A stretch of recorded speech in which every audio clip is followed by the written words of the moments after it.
There is a new short film that was created by a group of young filmmakers out in California. Really is getting a lot of attention. Batman Beyond Year One fan film. And so this is kind of like a fan film to concept out the Batman Beyond comic series. And it hasn't really been done in Hollywood before.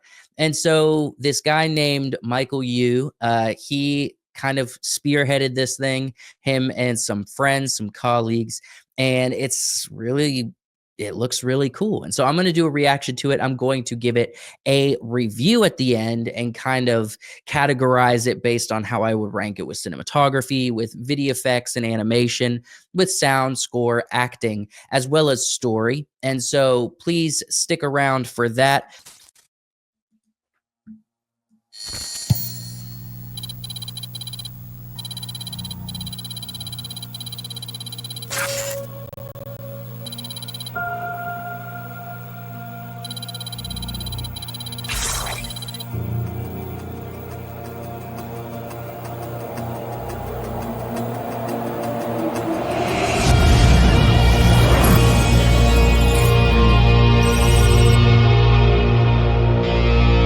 This looks exciting.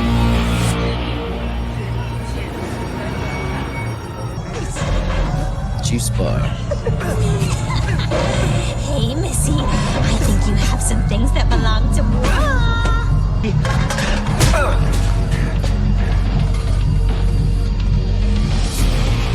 Batter up! That's not very nice! What a gentleman! Come on, Spike, split his sides!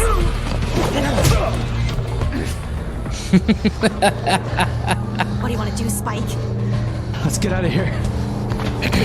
Should probably head inside before they come back. Thank you. Well, stop. This is a beautiful film. This is beautiful. What a setting. Thanks. Got lucky, I guess. Our wrestling team's starting to pay off. Oh? Is the wrestling team turning everyone into a hero or just you? No, that's not what I meant. You're not going in? Don't know. Don't know anyone here. Get to see the world. Right. See the world and lose all your friends. You can see why I don't know anyone here. You know someone now? Terry McGinnis. It looks amazing. It's my parents. I'm not sure how I feel about this acting. I gotta go. Or the writing. I'm not Can I sure see which you one it again? is. I'd like that. I'll pick you up. Better not.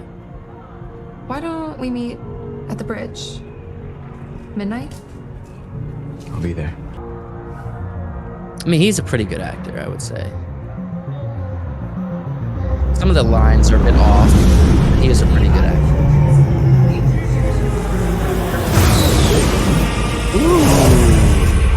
Cool it, kid. Remember, the suit doesn't make the man. Maybe, but it sure does help. Hey, this looks Call was pretty just good. Several blocks from your location. Possible robbery at a car. Something larger at play here. I love Don't have time the for details careful. and the We gotta audio make this mixing quick is for really him.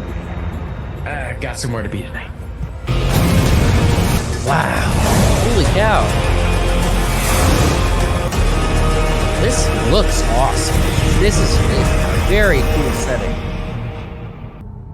Oh, that's cool. I love the streak of light to reveal it. That's really good dynamic lighting. That looks really cool.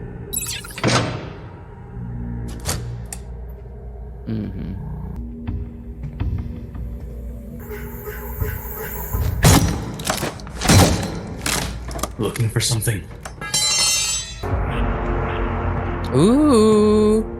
You got Batman. Whole lot of nothing. There's a bunch of crates all around. What's inside?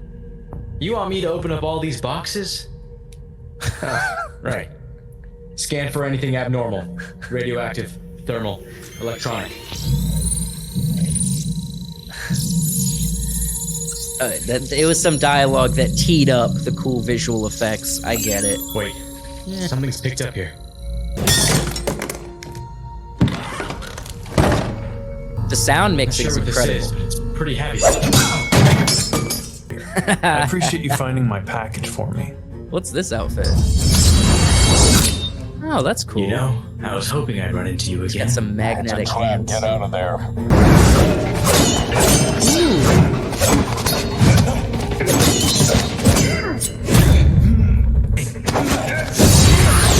Oh, hey. Ooh. The flush gang. I like that.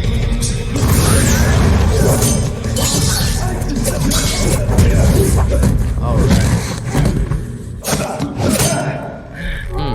Terry, the suit. Activate Flash! Nice.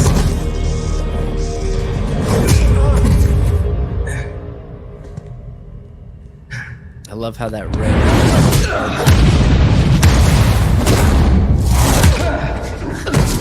4 kids.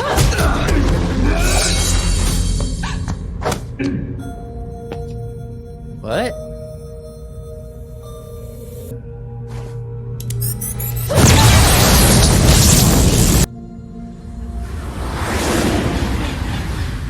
Hey, Melanie.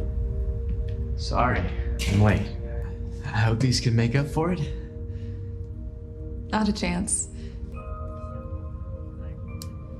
Eating on camera is so cringy at times. What's wrong? Feels like I'm always judged more harshly than others. I'm sorry. Pressure of feeling like you're never living up to their expectations.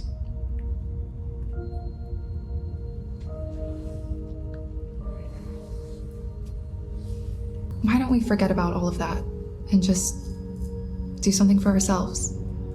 I'd like that.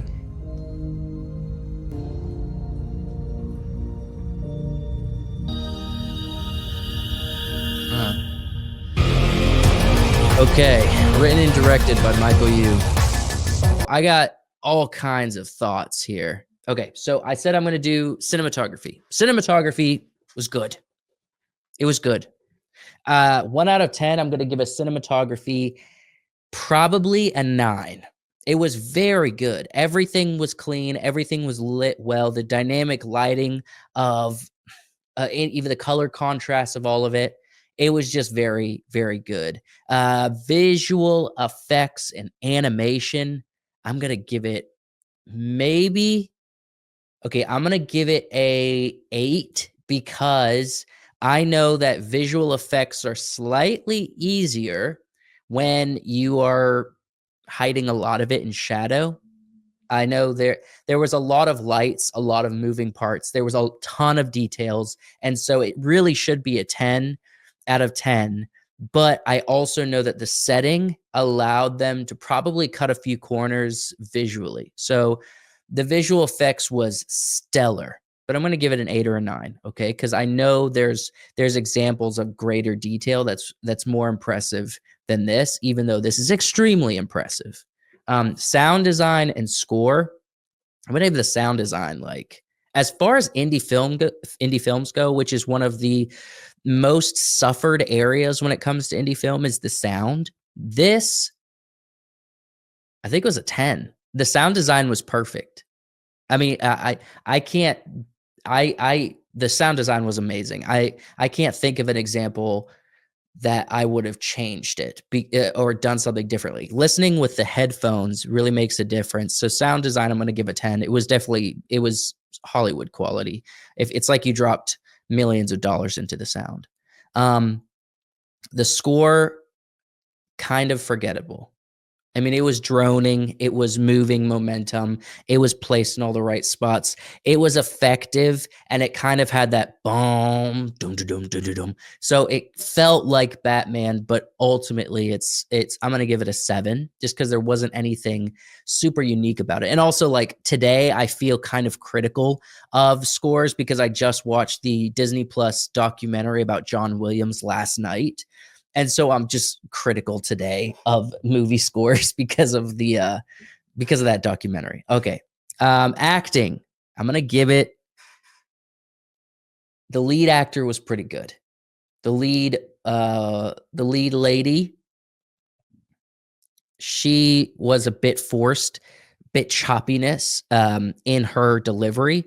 Like she said at close to the beginning, she was like, "Why don't we meet on the bridge?" Right? You know what I mean? It was like the intention was for the actor to feel like she's coming up with where to go, but it just felt bop, bop, bop, bop. And so no, I wasn't convinced by a lot of the acting. The two actors at the very top, they might be great actors, but the nature of like when that one girl goes like, like, I don't know. Look, I'm gonna give the acting a 5. I'm gonna give the acting a 5. The lead actor did a pretty good job. And when it comes to the writing is a big part of it. So I'd actually lean off the actors a little bit and lean more into the writing. I think the dialogue was obviously this is a film that looks amazing. The dialogue was not impressive. Like when he's talking to, I'm guessing Alfred in the headset, he says, "You want me to open all of these boxes?" And he's like, "Oh, I'll do a scan rather," you know? So it was just kind of weak dialogue across the board. That's what I would say. And not to say I didn't like it or I didn't enjoy it. That was an issue for me. And then finally, story. Story was basic. Story was simple. It was quick. It was get in, show some Batman stuff with a little bit of heart, with a little bit of connection, a little bit of humanization. And maybe that also lends to me not connecting with the story because I don't know the Batman Beyond story. So it's very possible that the story is actually more deep than I am thinking it is. So take that for what it's worth. I want to talk a little bit. So Michael Yeo, the creator, he actually did an interview recently and he discussed a little bit of kind of how they set up the scenes. So I want to watch some of that interview here in just a minute. But before I do, I want to just plug Patreon/memberships. It's only $3.99 a month. You can find the link in the description or just go to the channel and hit join. I do an extra video every day of the week. Or the weekdays, so Monday through Friday over on Patreon. And today I did a video about how to title short films on YouTube correctly so YouTube doesn't bury it, right? I did a video kind of reacting to someone else's video and discussing and sharing my own knowledge and my own thoughts. But that's over on Patreon. If you're interested, go to the link in the description or hit join on the channel. You can find it on YouTube as well for channel memberships. So let's jump into this interview that Michael Yeo did and see what he had to say about the incredible job. The set production for this short film. I want to kind of follow up here because you had mentioned, I believe, sets and locations, and there obviously had to be some green screen here as well. So what sort of mixture and how did you plan all that out? Because like you said, this world doesn't exist. You had to build it. So how did you kind of choose which was which and what sort of stuff were you working with? I really wanted to make sure that we had as much be on set physically and practically for the actors, because I think that look at all of that dynamic lighting to create all of the different shapes and all the different colors in the images. That's beautiful. That's pretty complex. And they have lights mounted to the ceiling, it looks like, or at least they have racks. So they went pretty hard. And yeah, they went pretty hard on this production. This wasn't like a tiny indie film. Helps like physical interaction. And also it helps them to be able to like see and understand the space that they're kind of living in. Again, a collaborative effort between our production designer, Mark, and our visual effects team early on, because we actually started building virtual environments like early on in pre-production. So like months before we shot, we already started building those out in Unreal Engine so that we could see and know like what the world was going to look like. Our production designer, Mark, and the VFX team, they were working in tandem. He had designs for some of the set pieces that we wanted to build out. And that would include like the ground plane and, you know, a little bit of a structure of a building that's closest to our actors, or like a bridge that they walk on. And so he would build up those out and have his own floor plans for that. And then we would send those over to our VFX team so they could see that and then start building like the rest of the city, you know, like around our physical set piece. I would say for an indie film, the video effects was off the wall. Just mind blowing for a indie film, right? So the fact that they put this much effort into it, it seems like they definitely have experience. I think this guy, Michael Yeoh, has experience in visual effects in Hollywood. So it's almost like they have to, because they don't teach you this kind of stuff in film school, you know? We had our virtual environments already kind of on standby by the time we were shooting, so that when we were on set, we were in a green screen stage for some of the scenes. Our art department could build out like the kind of closest pieces that our actors are walking on and interacting with. And then we could also see on our computer and a TV, like what the virtual world would look like. And that kind of also gave our lighting team. That's why the visuals are so impressive, because the lighting on the actors and the animated environment, the video effects environment that was done in Unreal Engine match so closely, because that's necessary in a lot of ways. You have to be able to see what the environment's going to look like that's already pre-built and already has like hours and hours, maybe days and weeks of work put into it, so that the gaffing team can light it appropriately, right? Because you can't, that will make the film look so rough if the lighting does not match the environment, and then in the final color grade, to make everything blend together well, so that nothing feels like it's too separated out of the environment. It needs to feel like it's in the environment. They did that seamlessly with this film. Some like cues to know, like, okay, we should place these lights and these colors, here and here, because that's how it's going to be in the virtual environment eventually. Is there any advice you would give to any aspiring filmmakers out there? Yeah. Start making films however you can. That's how I started, when I was like a kid and a teenager, just whatever resources you have available. I want to know how old you are, Michael. You say a kid and a teenager. Does that mean you're in your 20s, dog? Does that mean you're in your 20s? I'm about to exit my 20s this coming year.